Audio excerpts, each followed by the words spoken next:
வணக்கம். இன்றைக்கி என்ன வீடியோ பற்றி பார்க்க போகிறோன்னா சப்மர்சிபிள் பற்றி தான் சொல்ல போகிறேன். ஆல்ரெடி சப்மர்சிபிள் எரெக்ஷன் பண்ணுற வீடியோ நான் ஃபுல் வீடியோ போட்டிருப்பேன். செக் பண்ணி பார்த்தீங்கன்னா உங்களுக்கு தெரியும்.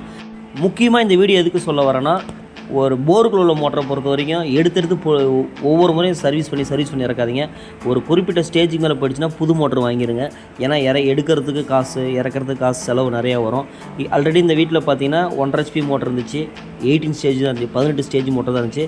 இப்போ வந்து தண்ணி பயன்பாடு அதிகமாக இருக்கிறனால இப்போ 25 ஸ்டேஜ் 25 ஸ்டேஜ் 2 HP மோட்டர் வாங்கி நான் எரெக்ஷன் பண்ணுறேன். இப்போ புது மோட்டர் போட்டால் மறுபடியும் ஒரு 5-6 வருஷத்துக்கு நம்ம எப்பயுமே தொந்தரவு வராது. அது என்னப்பா 5-6 வருஷம் தான் வரும்னு கேள்வி கேட்காதீங்க. கம்பெனிக்காரனை 1 இயர் தான் கேரண்டியாக கொடுக்குறான். அப்படிங்கும்போது நம்ம நம்பிக்கையாக இருக்கும். ரன் ஆகிட்டே இருக்கும், ஃபால்ட் வராது.